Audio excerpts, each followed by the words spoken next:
Today, a Valley School District is going to face a pretty tough decision, and there's a lot of families there talking. They're deciding whether or not to close 5 schools. Now, board members from the Roosevelt School District, which is located in South Phoenix, they're set to vote on this controversial plan this evening. Yeah, the closure could help the district deal with a nearly $5 million deficit. 12 News journalist Justin Pizzera live this morning in South Phoenix with reaction from families in the community who, Justin, seem pretty devastated by this news. Yeah, you know what? No matter what side that you're on this, everybody just really does agree that this is such a devastating thing that a district has to contemplate, basically closing 5 schools to try to make up this deficit, $5 million deficit.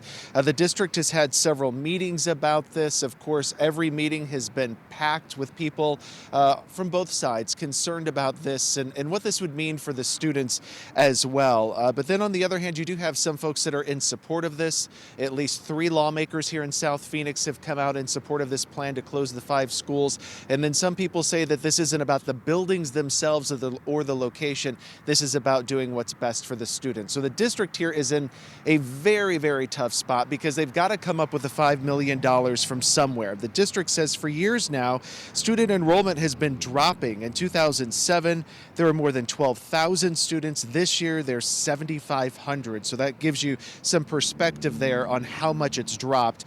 There's also more than 20 private and charter schools, the district says, that's saturating this community. The district has already made staffing cuts to try to make up the difference here, but that just has not been enough. So here we are today with this very controversial plan that's on the table to close these 5 schools and then consolidate them into other schools within the district. Here's what some people had to say during the last meeting before the vote tonight.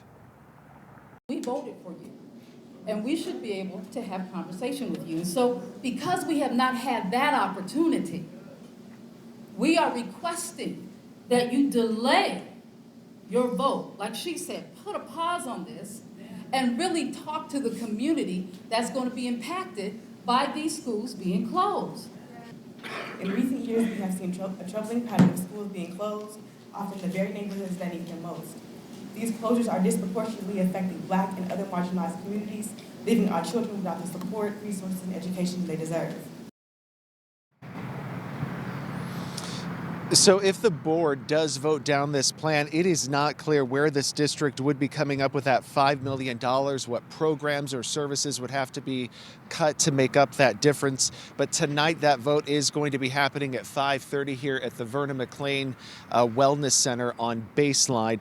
Just a note here, this is not the only school district in the Valley that has been dealing with this. Earlier this year, back in January, February, the Paradise Valley Unified School District, they voted to close 3 schools within that district because they were dealing with declining enrollment. And then some other larger school districts here in the Valley have had to cut staff as well to try to make up that difference. We're live in Phoenix. Justin Pizzera, 12 News Today in AZ. Yeah, and they certainly may not be the last of the school districts to do this either. Justin, thank you so much.